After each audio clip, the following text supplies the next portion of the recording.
Inilah suasana kericuhan antara pendemo dari PMII Asahan dengan petugas Satpol PP saat aksi unjuk rasa di kantor Bupati Asahan. Petugas yang berusaha menghalau mahasiswa mendapat perlawanan hingga benturan antar keduanya tak terhindarkan. Mahasiswa juga melakukan aksi tabur bunga di kantor Bupati sebagai bentuk protes karena Bupati tak menemui pendemo. Mahasiswa lalu membuang kotoran lembu ke dalam kantor Dinas Pemberdayaan Masyarakat dan Desa. Aksi unjuk rasa dilakukan mahasiswa untuk mempertanyakan keberangkatan kepala desa se-Asahan dalam bimbingan teknis keluar provinsi yang dianggap menghamburkan dana desa hingga miliaran rupiah. Kenapa lah jauh-jauh ke Yogyakarta sana dan menghabiskan satu kepala desa itu 17.500.000 dikali 177 desa, artinya 3M 96 juta. Mahasiswa akan kembali menggelar aksi demo hingga ada pernyataan dari pemerintah Kabupaten Asahan terkait tuntutan mereka. Dari Asahan, Sumatera Utara, Ulil Amri Ainus melaporkan. Pemirsa, hari ini Bareskrim Polri kembali memeriksa Benny Ramdhani, Kepala BP2MI. Materi pemeriksaan seputar sosok berinisial T yang disebut Benny sebagai pengendali judi online di tanah air.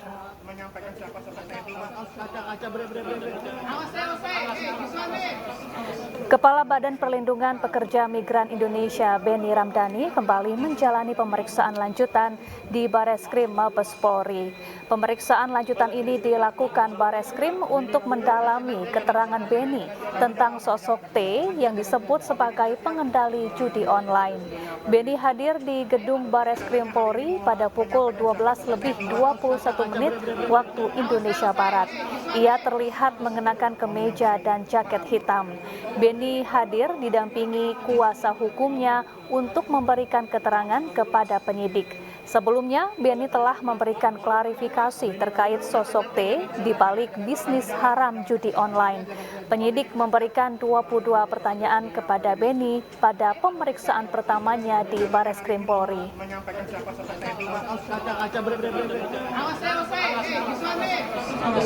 Mau menyampaikan Pak Ya, untuk mengetahui situasi terkini pemeriksaan Kepala BP2MI Benny Ramdhani di gedung Bareskrim Mabes Polri, kami telah terhubung dengan rekan Syahreza Zanski. Selamat sore Syahreza, bagaimana perkembangan pemeriksaan Benny Ramdhani saat ini? Ya, baik Syafa dan juga pemirsa, sejatinya pemeriksaan Benny Ramdhani yang merupakan Kepala Badan Perlindungan Pekerja Migran Indonesia hingga saat ini masih berlangsung dan kami bersama awak media lainnya masih menunggu soal apa hasil pemeriksaan yang dilakukan oleh Dirtipidum di Bareskrim Mabes Polri begitu.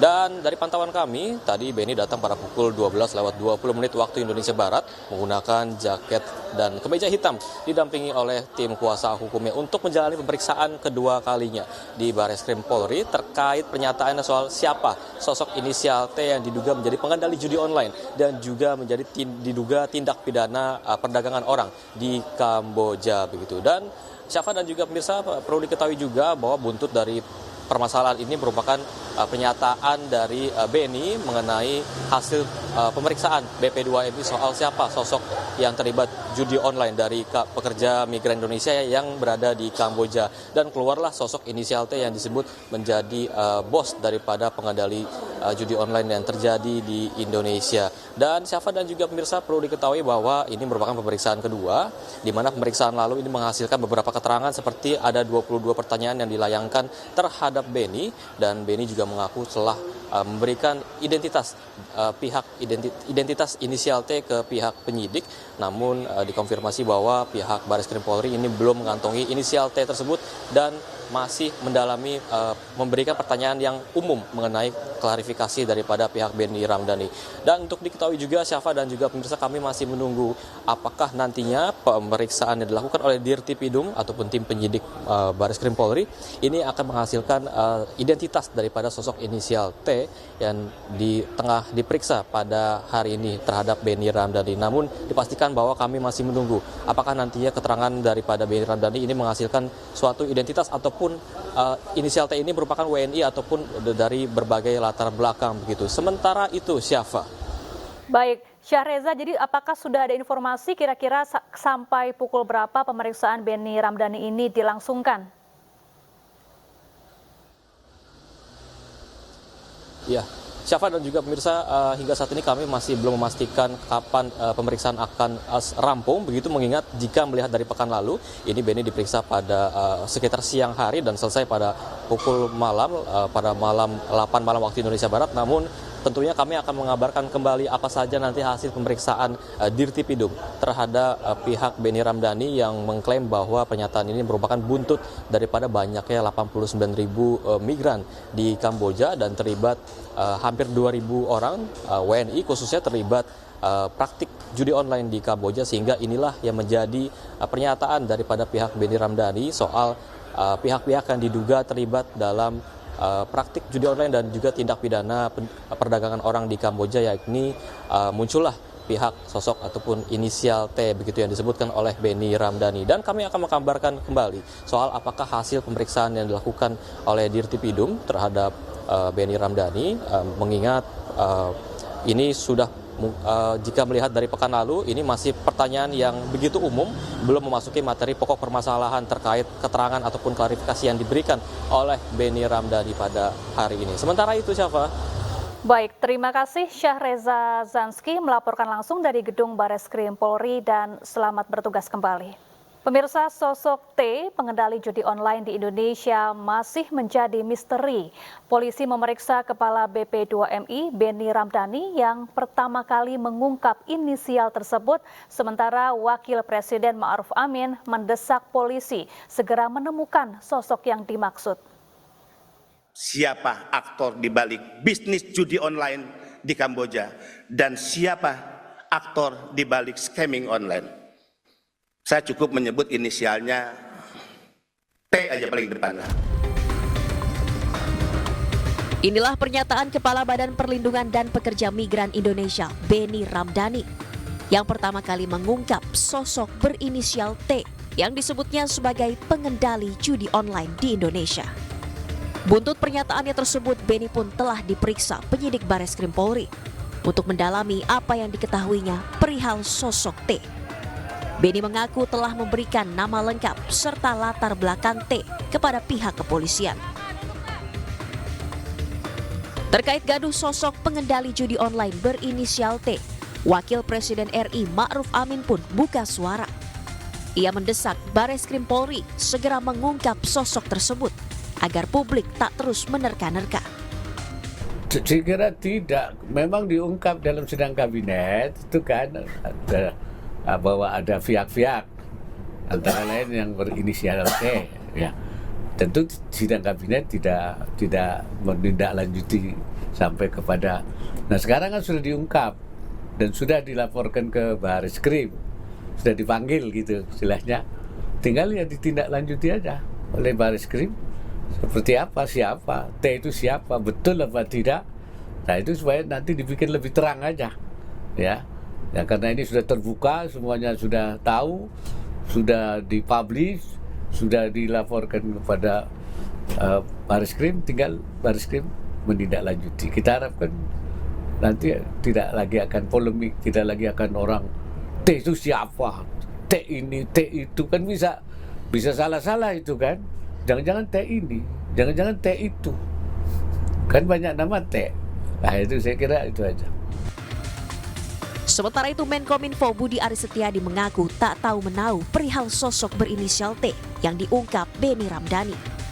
Ia enggan berspekulasi dan menyerahkan penegakan hukum sepenuhnya kepada aparat yang berwenang. Kalau tanya inisial di sini, gini loh, kalau tanya inisial, tanya yang buat inisial, jangan tanya kita, emang tebak-tebak buah manggis. Katanya BPKMI sudah melaporkan Pak ke Satgas dan juga ke Presiden Pak. Ya sudah, tanya aja yang membuat pernyataan, tapi siapa buat itu Pak namanya Pak? Saya tahu Pak. Kalau T, saya masalah T itu kan banyak. Ada masa Mayor Teddy. Aduh, Soeharto bukan Pak? Enggak lah, bukan lah. Udahlah, pokoknya kita. Tim Liputan iNews melaporkan.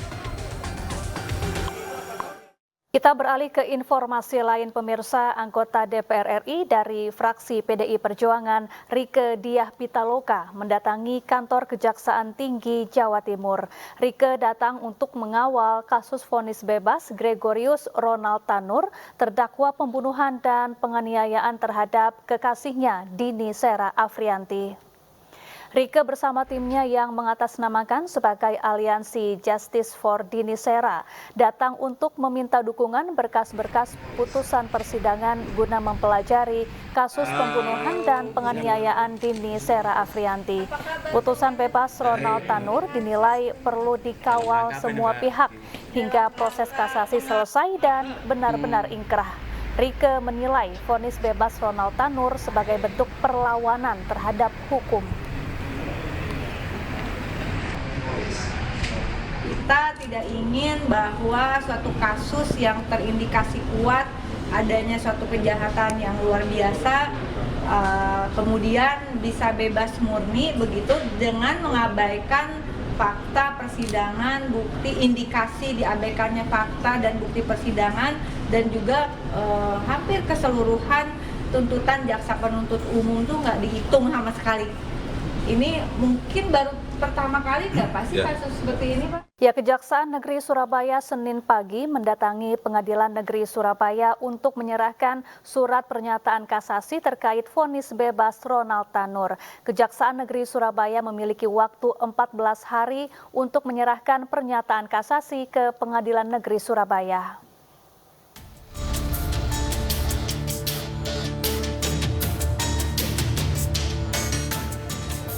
Zaki, jaksa penuntut umum dalam perkara pembunuhan dan penganiayaan dengan terdakwa Ronald Tanur hari ini mendatangi gedung Pengadilan Negeri Surabaya.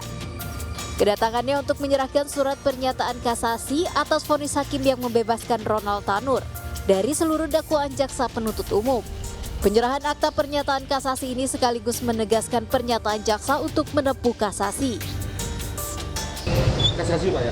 Tadi kasih tel ya? Iya, tapi ini pada daftar Pak ya? Kasasi Ronald Tanur kan ya Pak ya? Ini kasih tel ya? Nanti siang ini Selanjutnya, Kejaksaan Negeri Surabaya memiliki waktu selama 14 hari untuk mengirimkan memori kasasi ke Pengadilan Negeri Surabaya. Dari Surabaya, Haritambayong Anyus melaporkan. Ya, untuk membahas informasi selengkapnya kami telah terhubung dengan Kepala Seksi Intelijen Kejaksaan Negeri Surabaya, Putu Arya Wibisana. Selamat sore Pak Putu, apa kabar? Selamat sore Mbak Safa, baik Mbak kabarnya. Baik, Pak Putu, hari ini memori kasasi terhadap putusan bebas Ronald Tanur telah resmi didaftarkan. Lalu apa saja poin-poin yang tertuang dalam memori kasasi tersebut?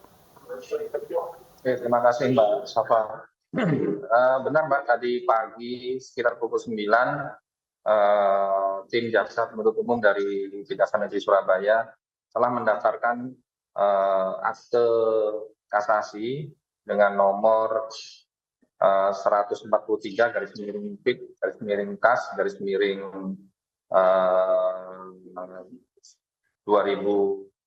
garis miring Romawi 18 2024 PN Surabaya pada tanggal 5 Agustus 2024 yang diterima oleh Kepanitraan Pengadilan Negeri Surabaya oleh Bapak Joko Purnomo SHMH yang diserahkan oleh jaksa penuntut umum yang dalam hal ini diwakili oleh Bapak Muzaki SHMH. Demikian Mbak. Untuk materi yang dipertanyakan tadi adalah intinya kami pada saat hari ini juga kita melakukan gelar atau ekspos untuk membahas masalah memori kasasi ini. Nanti poin-poinnya apa saja itu masih kita ekspos Mbak per hari ini, dan itu tujuannya adalah untuk mendapatkan arahan maupun masukan-masukan dari pimpinan internal kami. Nah itu untuk garis besarnya itu kemarin adalah beberapa pertimbangan hakim yang seperti kita ketahui, antara lain itu mengenai pertama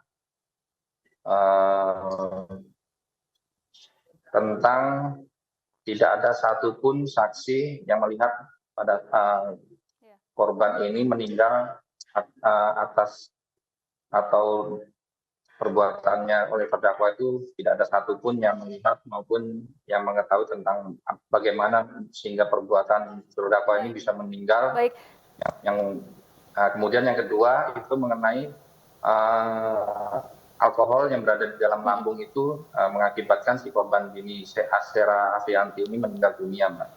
Baik, jadi ada fakta-fakta baru atau bukti-bukti yang bisa menguatkan dari poin kasasi ini yang nantinya yang sudah diserahkan begitu Pak Putu? Ya, untuk poin-poin itu nanti materinya nanti adalah tidak jauh dari salinan putusan juga, Mbak, yang sudah kami terima sebelumnya. Itu akan kami pelajari juga, nanti akan kami tuangkan ke dalam memori kasasi kami. Yang tentunya nanti kami bermohon kepada Mahkamah Agung yang akan kami daftarkan ke Pengadilan Negeri Surabaya nanti agar Mahkamah Agung sebagai judek juris itu nanti akan mengevaluasi, akan mengoreksi maupun mengambil alih sendiri terhadap judek fakti yang telah memeriksa sesuai dengan fakta-fakta persidangan maupun alat bukti yang sudah kita Oke, Pak Putu, kalau dari persidangan tingkat pertama di Pengadilan Negeri Surabaya, selama jalannya sidang, apakah kejaksaan ini melihat ada kejanggalan dalam jalannya sidang? Apa saja, Pak Putu? Iya, Mbak. Jadi untuk selama persidangan tentunya kita sudah menghadirkan segala bukti-bukti yang kita hadirkan di persidangan maupun juga seperti adanya visum et repertum itu tidak dipertimbangkan oleh majelis hakim Pengadilan Negeri Surabaya seperti adanya bekas lindasan yang berada di tubuh korban dari hasil otopsi.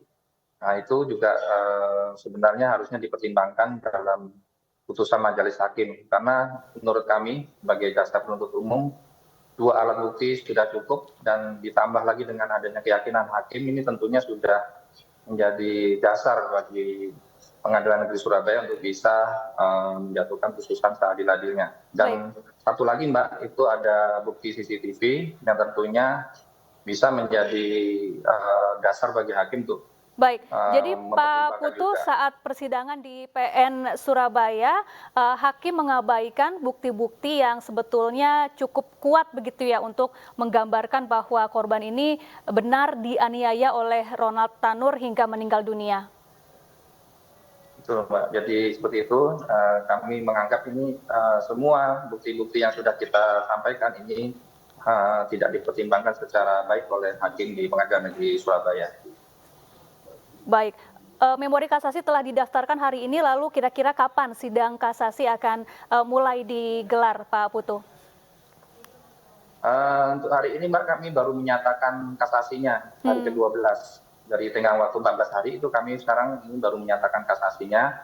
Untuk memori kasasi masih kami susun sesuai dengan yang tadi saya sampaikan, itu masih kami gelar, kami ekspos di Kejaksaan Tinggi untuk mendapatkan saran maupun masukan. Nanti 14 hari ke depan memori kasasi sebelum habis 14 hari itu sudah harus kami kirimkan kembali ke Pengadilan Negeri Surabaya untuk diteruskan ke Mahkamah Agung. Baik, terima kasih Pak Putu Arya Wibasana, Kepala Seksi Intelijen Kejaksaan Negeri Surabaya telah bergabung bersama kami di iNews Sore. Ya pemirsa, putusan bebas Gregorius Ronald Tanur terdakwa pembunuhan kekasihnya Dini Sera memantik kemarahan publik.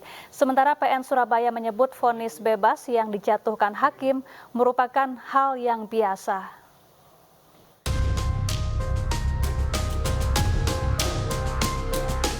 Putusan bebas Gregorius Ronald Tanur, terdakwa pembunuhan kekasihnya Dini Sera Afianti, memantik kemarahan publik. Vonis Majelis Hakim Pengadilan Negeri Surabaya tersebut dinilai janggal dan mencederai rasa keadilan. Nah, sekarang bebas. Tidak apa-apa, yang penting Tuhan yang buktikan. Gimana, Bang? Yang penting Tuhan yang bukti ada yang benar.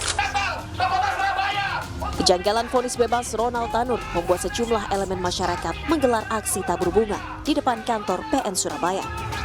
Aksi ini sebagai ungkapan kecewa masyarakat terhadap putusan hakim yang dinilai jauh dari keadilan. Sementara itu 3 hakim yang menjatuhkan vonis bebas kepada Gregorius Ronald Tanur mendatangi kantor Pengadilan Tinggi Jawa Timur. Namun Erin Tuah Damanik selaku hakim ketua membantah kedatangannya terkait polemik vonis yang dijatuhkannya, melainkan hanya untuk silaturahmi. Kedatangan jenengan ke PT apa Pak? Dalam rangka apa Pak? Apa dipanggil PT atau terkait ini? Dalam rangka apa Pak? Iya, namanya silaturahmi aja. Oh, silaturahmi ya Pak ya? Oh, ini karena PT itu teman saya satu angkatan. Oh. Pak, terkait putusan kemarin tuh gimana? Tanya tuh Mas. Oke, siap. Buktinya sudah ada dalam pertimbangan itu semua. Ya. Menanggapi vonis yang menuai kritik dan kecaman masyarakat, Pengadilan Negeri Surabaya menegaskan tidak bisa menilai atau mengomentari vonis yang telah dijatuhkan hakim karena melanggar kode etik. Ini adalah sesuatu yang biasa, Pak. Biasa, maksudnya bukan biasa, maksudnya bukan menyepelekan, artinya kita bereaksi ini karena memang tidak bisa menyampaikan, oh kami sudah melakukan pemeriksaan, oh kami seperti tuntutan masyarakat sekarang ya, kami sudah menonaktifkan, belum bisa, karena yang melakukan tindakan itu adalah badan di atas kami satker yang terbawah, yang melakukan pemeriksaan, yang akan melakukan investigasi, atau yang melakukan nanti telah adalah badan pengawasan, Mahkamah Agung atau Komisi Yudisial. Pengadilan Negeri Surabaya tegaskan tak menyepelekan vonis bebas tersebut, namun pihaknya tak punya wewenang atas vonis yang telah dijatuhkan majelis hakim. Tim Liputan iNews melaporkan. Pemirsa, 4 terpidana kasus pembunuhan Vina dan Eki menjalani pemeriksaan oleh Bareskrim Polri. Pemeriksaan dilakukan terkait laporan atas dugaan keterangan palsu yang diberikan Aep dan Dede pada 2016 lalu.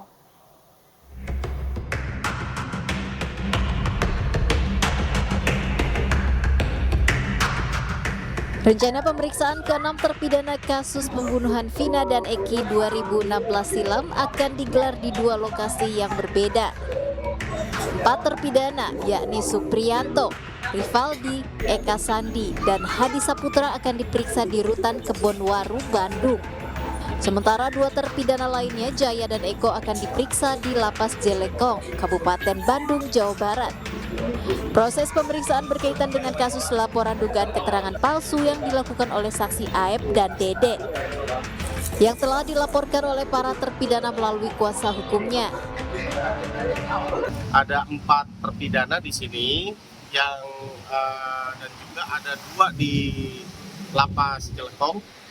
Jadi kami dapatkan informasi pemberitahuan bahwa kami akan melakukan pendampingan terhadap 5 terpidana dari 6 ya, yang 1 itu rencananya besok ya. Jadi ada 5 hari ini yang akan diperiksa Bareskrim, tim dari Bareskrim Mabes Polri terkait laporan kami ya, terkait laporan kami terhadap saudara Aep dan Dede ya, itu yang kami tahu. Selama proses pemeriksaan, para terpidana akan mendapatkan pendampingan dari kuasa hukumnya. Dari Bandung, Jawa Barat, Muji Praitno, iNews melaporkan. Pemirsa, mantan Wakapolri Komjen Purnawirawan Ugro Seno menduga Vina tewas karena dibunuh bukan kecelakaan. Selain itu, menurutnya bisa jadi ada 4 TKP pembunuhan, bukan 3 TKP, seperti yang dijabarkan dalam putusan.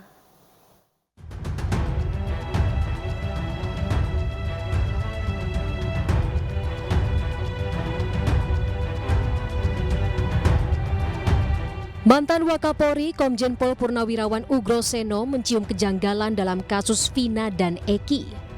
Menurutnya, alur cerita kematian Vina dan Eki seperti direkayasa. Ia menduga kematian Vina dan Eki berkaitan dengan profesi Ibtu Rudiana sebagai polisi. Selain itu, Ugro Seno juga meminta bukti komunikasi antara para pelaku dibuka untuk membuktikan peristiwa pembunuhan tersebut. Ia juga menyoroti aksi para pelaku yang disebut memindahkan korban dari satu TKP ke TKP lainnya. Adapun dalam putusan disebut ada 3 tempat kejadian perkara terkait kasus ini. Pertama, Jembatan Layang Talun. TKP pelemparan batu di Jalan Perjuangan, dan di seberang SMP Negeri 11 Cirebon. Sementara itu, dalam sidang peninjauan kembali mantan terpidana kasus Vina, Saka Tatal, sejumlah saksi hadir dan membeberkan keterangan yang menunjukkan kematian Vina dan Eki bukan dibunuh, melainkan kecelakaan. Tim Liputan iNews melaporkan. Ya, untuk membahas informasi selengkapnya, kami telah terhubung dengan kuasa hukum Ibtu Rudiana Elsa Syarif dan kuasa hukum Saka Tatal Krisna Murti. Selamat sore Bu Elsa dan Pak Krisna, apa kabar? Kabar baik, selamat sore. Baik, saya ingin ke Pak Krisna terlebih dahulu. Pak Krisna ini mantan Wakapolri, Komjen Purnawirawan Ugroseno menyebut bahwa Vina ini kemungkinan besar dibunuh bukan kecelakaan. Tanggapan Anda, Pak Krisna? Kasus 2016 ini kan sudah inkrah, artinya bahwa terjadinya kematian Eki dengan Vina ini bahwa putusannya adalah pembunuhan dengan pemerkosaan. Lalu dihukumlah terpidana ini menjadi 7 terpidana seumur hidup dan anak Saka Tatal dihukum selama 8 tahun. Lalu karena klien kami kejadian malam itu tidak ada di tempat, lalu kami mengajukan upaya, apa sih salah satu-satunya untuk merehabilitasi nama klien kami adalah melakukan upaya peninjauan kembali. Ketika kita membentuk tim pengacara untuk melakukan upaya peninjauan kembali, bukti yang harus kita ajukan adalah novum, yaitu sebagai bukti baru atau keadaan baru. Nah, ketika kami melakukan pembentukan tim, lalu kami dapatkan bukti-bukti untuk novum yang kami ajukan di dalam PK kami nanti, kami sesuaikan bahwa PK-PK itu menunjukkan kok lebih kecenderungan arahnya kepada korban kecelakaan, bukan kepada pembunuhan. Jadi peristiwa di 2016 itu kami temukan banyak, misalkan adanya luka tusukan tidak ada di dada, lalu motor tuh ada luka di sebelah kanan, stangnya patah di kanan, lalu kita cocokkan lagi dengan korbannya tuh adanya di sebelah kanan, lalu kami cocokkan lagi kan dengan barang buktinya apa sih ketika berada di persidangan 2016 ketika itu dikatakan sebagai pembunuhan dengan kecelakaan, bahwa adanya barang buktinya adalah batu dengan kayu. Nah, dari semua yang kami kumpulkan itu, kami cenderung bahwa ini adalah kecelakaan, sehingga kami buat memori PK-nya itu adalah kecelakaan yang kami ajukan di dalam PK sidang Saka Tatal kemarin gitu loh. Bu Elsa, apakah Anda senada dengan apa yang disampaikan oleh Pak Ugroseno bahwa ini adalah kasus pembunuhan terhadap Vina dan Eki dengan apa yang sudah dijabarkan oleh Pak Ugroseno seperti ada dugaan 4 TKP bukan 3 TKP seperti yang ada pada putusan sebelumnya?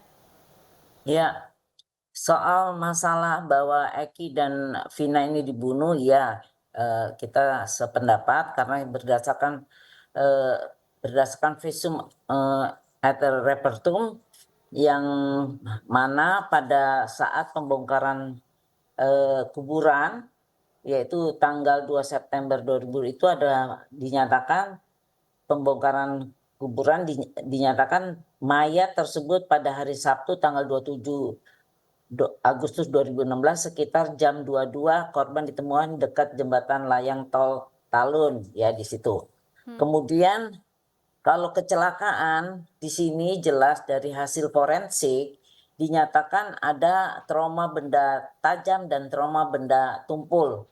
Terutama karena yang waktu itu masih hidup masih hidup dibawa ke rumah sakit itu ada jahitan ya, jahitan di sini dijelaskan di dalam visum pada pipi kanan 9 cm dari pertengahan depan, 7 cm di dekat rongga itu ada trauma benda tajam yang mana telah dijahit dan ada 2 simpul setelah dibuka ada jaringan. Baik, Mungkin Elsa, supaya bisa jelas, tunggu. Baik. Bisa jelas ini saya kasih lihat fotonya ya, foto di mana ini ada mana bisa kelihatan nggak Mbak?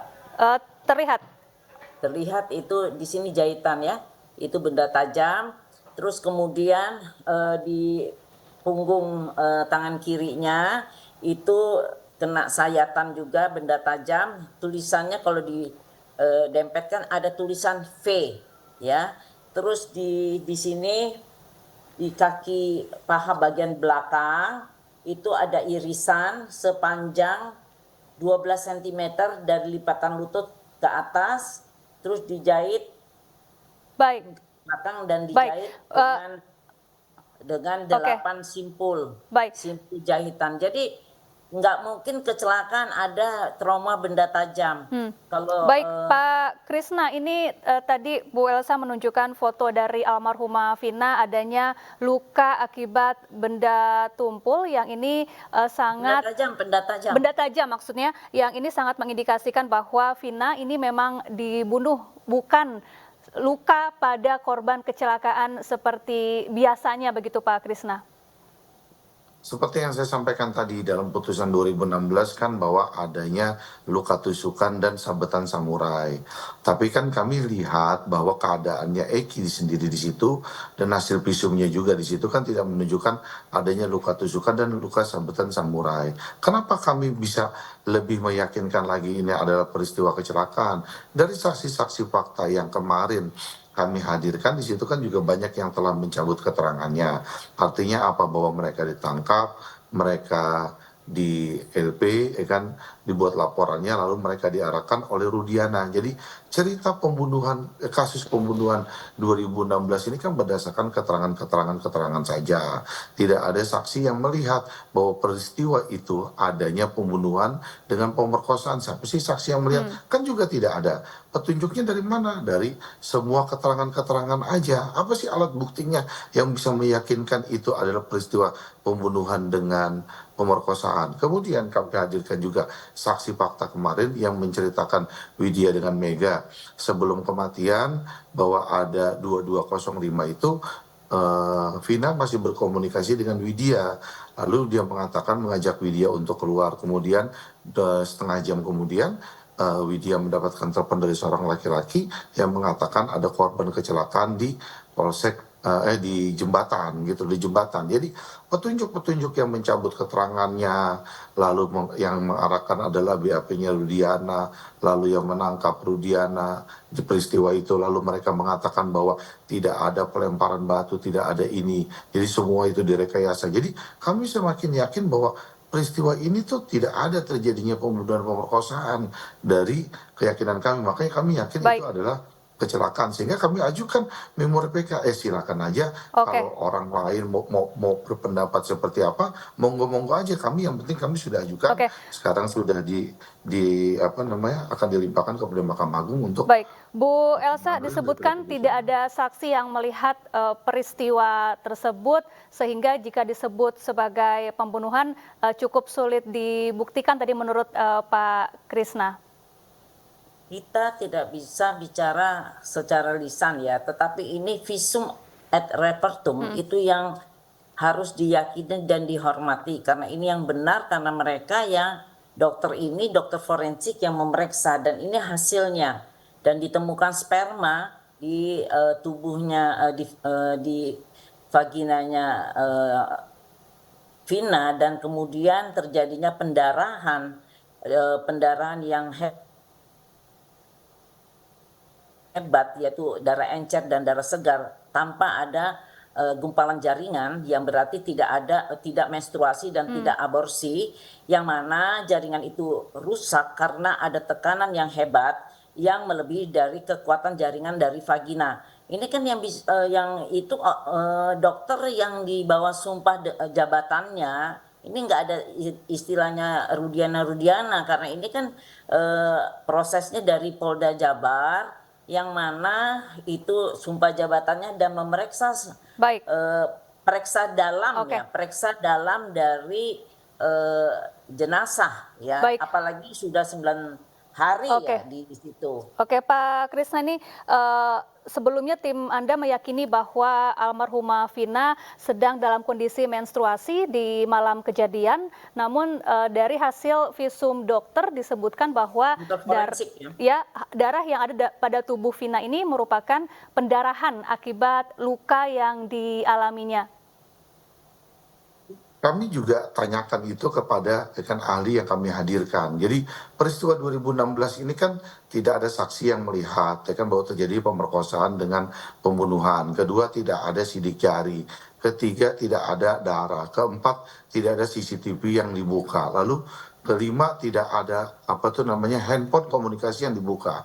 Lalu yang terakhir adalah yang melihat kejadian, yang melaporkan bahwa itunya ada Aib dan Dede juga tidak dihadirkan. Nah, ketika kami tanyakan kepada ahli kami juga kemarin forensik, apakah sebuah sperma ini dapat menunjukkan bahwa itu adanya sebuah timbul pemerkosaan, ketika tidak ada saksi yang melihat, tidak ada ini yang tidak ada latar belakangnya ini dan sebagainya. Ahli juga mengatakan itu belum tentu berpendapat itu terjadinya sebuah peristiwa pembunuhan dengan pemerkosaan. Jadi kami juga tanyakan itu loh kemarin ketika kami hadirkan ahli, Mbak. Baik Bu Elsa, ini yang menarik dari pertanyaan mantan Wakapolri Komjen Ugroseno menyebutkan bisa saja ada 4 TKP, bukan TKP seperti yang dijabarkan dalam putusan, bisa saja ada sebuah rumah yang dijadikan sebagai TKP berikutnya. Dan kalau menurut Anda ini mungkin tidak? Saya berpegang kepada pemeriksaan pengadilan yang eksaminasinya udah cukup tinggi ya, dan masalah pembunuhan jelas kami sependapat. Dan kemudian ini kan ada podcast dari Kang Deddy ya, yang melakukan wawancara kepada pemandi dari jenazah Vina. Ditanyakan apakah dilihat dari waktu mandikan itu pembunuhan atau kecelakaan. Ibu Is ini mengatakan bahwa ini pembunuhan, kondisi tangan dan kaki remuk dan kepala mengalami luka parah. Dan saya juga akan mengatakan bahwa kondisi dari helm yang waktu terpakai dan dibuka oleh Suroto itu helmnya ada fotonya, misalnya fotonya itu sama sekali tidak ada goresan. Jadi memang sudah meninggal dipasangin di leher Eki.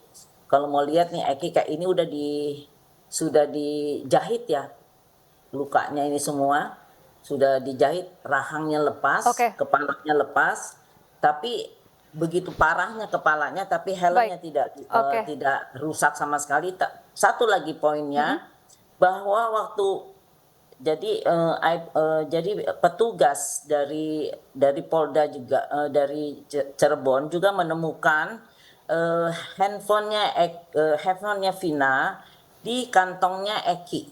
Pada kantongnya Eki itu kan celananya Eki sangat ketat ya, sangat ketat. Kalau dia kecelakaan itu handphone hancur. Tapi ternyata tidak. Ini kita bisa kasih lihat, ini fotonya. Fotonya ini celananya Eki sangat ketat, dan ini ada berita acaranya. Saya baru menemukan bahwa di celana dalam itu didapatkan handphone. Ini bisa dilihat nggak, Mbak? Itu celananya Eki ya. Jadi ini sudah di rumah sakit yang sudah dijahit. Dan saya lagi mencari pada saat kondisinya waktu dia di TKP yang sudah meninggal.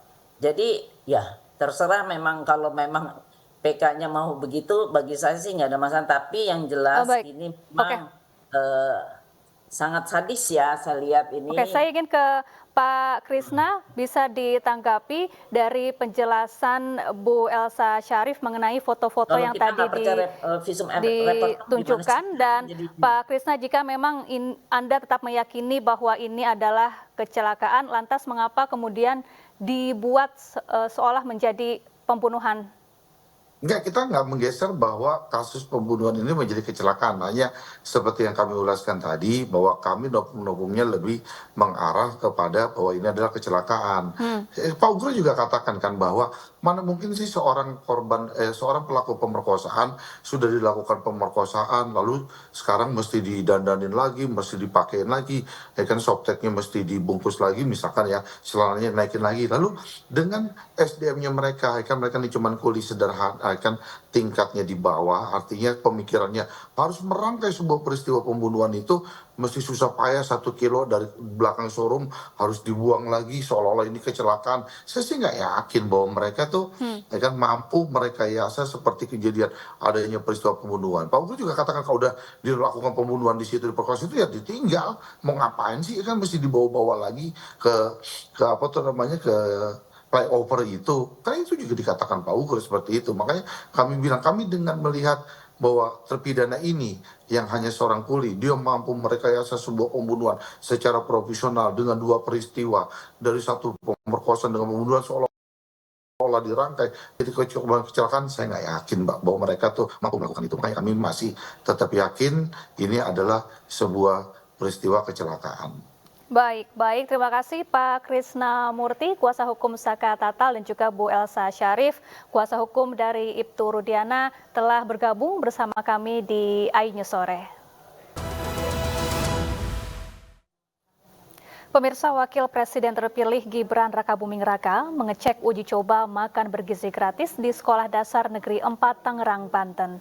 Paket makanan yang dibagikan kepada siswa seharga Rp15.000. Gibran Rakabuming Raka meninjau kegiatan uji coba makan bergizi gratis di SDN 4 Tangerang, Banten, Senin siang.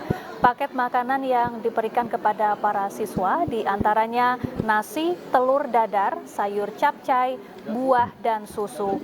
Paket makanan ini seharga Rp15.000 per porsi. Menurut Gibran, harga makan siang bergizi di tiap daerah bisa berbeda-beda. Gibran mengaku sudah 2 minggu berada di Jakarta untuk mengecek uji coba program yang ia gaungkan saat kampanye Pilpres lalu.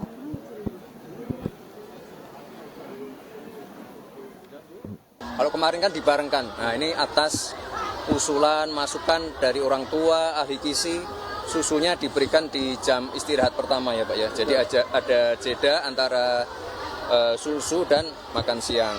Lalu kemarin juga banyak sekali masukan dari para pemerhati lingkungan terkait packaging. Nah ini packagingnya mereka pakai apa? Bawa kayak pekel gitu ya. Jadi nanti bisa dicuci, besok dibawa lagi. Jadi tidak ada plastik. Untuk kali ini harganya berapa? Sama. 15 sudah sama susu. 15 pas ya Pak ya, 15 pas. Tuh, jadi teman-teman media memang di tiap daerah kemungkinan harganya lain.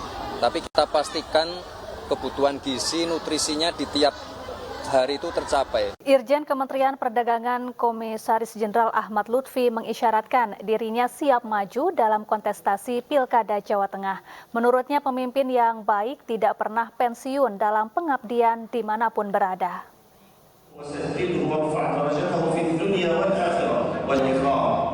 Ditemui usai kunjungannya ke Ponpes Ishkarima di Karangpandan, Karanganyar, Jawa Tengah, Irjen Kementerian Perdagangan Komjen Ahmad Lutfi berkomentar soal kesiapannya maju berkontestasi di Pilkada Jawa Tengah. Dirinya tidak menjawab secara tegas, namun mengisyaratkan kesiapannya. Ahmad Lutfi menuturkan pemimpin boleh pensiun karena regulasi. Namun pemimpin yang baik tidak boleh pensiun dalam pengabdian dimanapun berada. Kalau siap itu begini, jadi intinya begini, saya itu baru tadi malam bisa sambut. Jadi kalau Jawa berat, saya intinya begini, pemimpin-pemimpin yang baik tidak boleh pensiun. Jika pensiun karena usia dan regulasi, boleh-boleh saja. Tetapi tidak akan pernah pensiun dalam hal pengabdian dimanapun berada. Artinya siap menjadi gubernur Jawa Tengah? Ini jawaban saya. Seperti diketahui, nama Ahmad Lutfi santer dikaitkan dengan Pilkada Jawa Tengah. Dukungan dari parpol seperti Golkar, Gerindra, PAN, dan PSI, serta organ-organ relawan terus mengalir. mendorong mantan Kapolres Batang itu maju berkontestasi di Pilgub Jawa Tengah. Dari Karanganyar, Jawa Tengah, Zanwar Setiaji, iNews melaporkan. Pemirsa, sejumlah tokoh nasional hadir memberikan bimbingan teknis kepada kader Partai Perindo dalam Musyawarah Kerja Nasional di Jakarta Concert Hall. Para tokoh nasional ini memberikan berbagai materi yang dapat diaplikasikan oleh para kader Partai Perindo.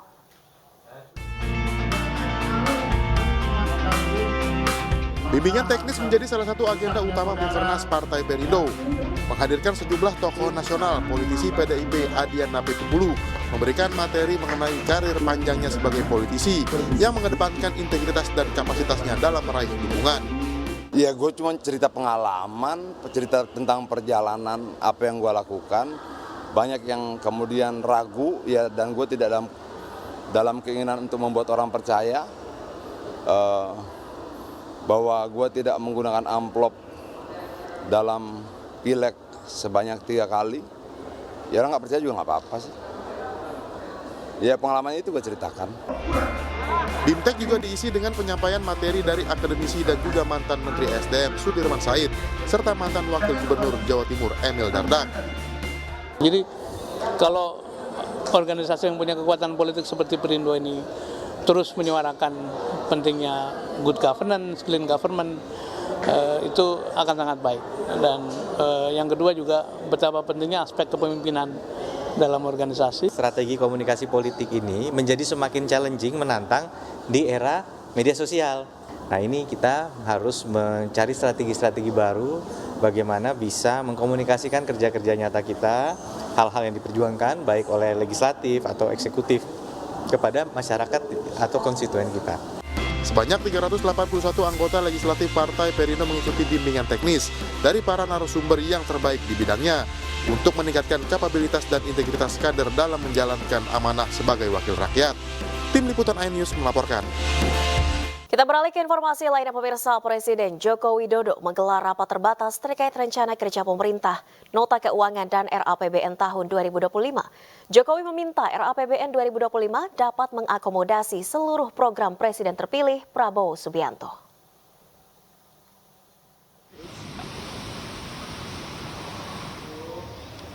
Sejumlah Menteri Kabinet Indonesia Maju hadir dalam rapat terbatas di Istana Kepresidenan Jakarta. Di antaranya Menko Perekonomian Erlangga Hartarto, Menteri Keuangan Sri Mulyani, dan Menteri Pertahanan Prabowo Subianto. Dalam pengantarnya, Presiden Jokowi ingin RAPBN 2025 bisa mengakomodasi seluruh program Presiden terpilih Prabowo Subianto dengan baik. Namun Jokowi mengingatkan agar waspada terhadap risiko perlambatan ekonomi dunia yang dipengaruhi kebijakan suku bunga dan panasnya suhu geopolitik.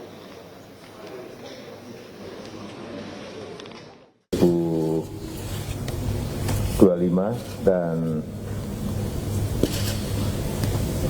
saya ingin di dalam rancangan APBN 2025 ini mengakomodasi semua program Presiden terpilih, tapi yang paling penting waspadai risiko perlambatan ekonomi dunia, baik yang berkaitan dengan kebijakan suku bunga, juga yang berkaitan dengan memanasnya geopolitik yang kemungkinan itu akan berimbas pada krisis pangan, harga minyak yang naik, dan yang ketiga optimalkan langkah-langkah untuk peningkatan target penerimaan negara. Ya pemirsa, meski kalah, namun Gregoria Mariska Tunjung menunjukkan performa yang luar biasa dan terus mengumpan serangan saat melawan peringkat 1 dunia An Seong di Olimpiade Paris 2024. Dan berikut cuplikan dialog kami bersama Ketua Umum Komite Olimpiade Indonesia Raja Sabta Oktohari dan juru bicara tim ad hoc PBSI Yuni Kartika. Ya, yang tadi kita saksikan betul-betul ambience dari suasana di dalam itu bukan lagi antara Indonesia melawan Korea Selatan, tetapi bagaimana dua jagoan yang ada di dunia badminton itu bertanding, sehingga sorak-soraknya itu pun betul-betul atas sajian dari pertandingan yang begitu luar biasa. Setiap poin itu disajikan begitu luar biasa, tidak mudah untuk mendapatkan 1 poin. Katakan ada kesalahan kecil di sini dan di sana, itu terjadi dari dua belah pihak. Tapi sekali lagi hasil akhir itu memang tadi Georgie belum beruntung. Saya sepakat tadi yang dikatakan oleh Yuni. Ini akan menjadi modal besar. Perjalanannya masih belum selesai. Masih banyak perjalanan-perjalanan yang lain. Dan ini akan menjadi inspirasi yang luar biasa. Bukan hanya untuk Georgie, bukan hanya untuk badminton. Tetapi untuk semua atlet yang akan bertanding di Olimpiade Paris 2024 ini. Ini penampilan yang sangat luar biasa dari Grego ya. Karena kalau melihat rekor bermainnya, sebenarnya di tahun 2022 pernah rubber game, artinya main 3 game itu 2 kali, kemudian 2023 dan 2024 Grego ini selalu kalah straight game. Tapi hari ini tadi Grego bisa melakukan satu permainan yang luar biasa menurutku. Bahkan di game pertama itu sama sekali sangat sulit bagi Anseong untuk bisa menghadapi bola-bola serangan dari Gregoria Mariska Tunjung. Jadi saya merasa hari ini Grego mampu mengeluarkan permainan terbaiknya. Terlepas hasilnya memang harus kalah begitu ya dari Anseong.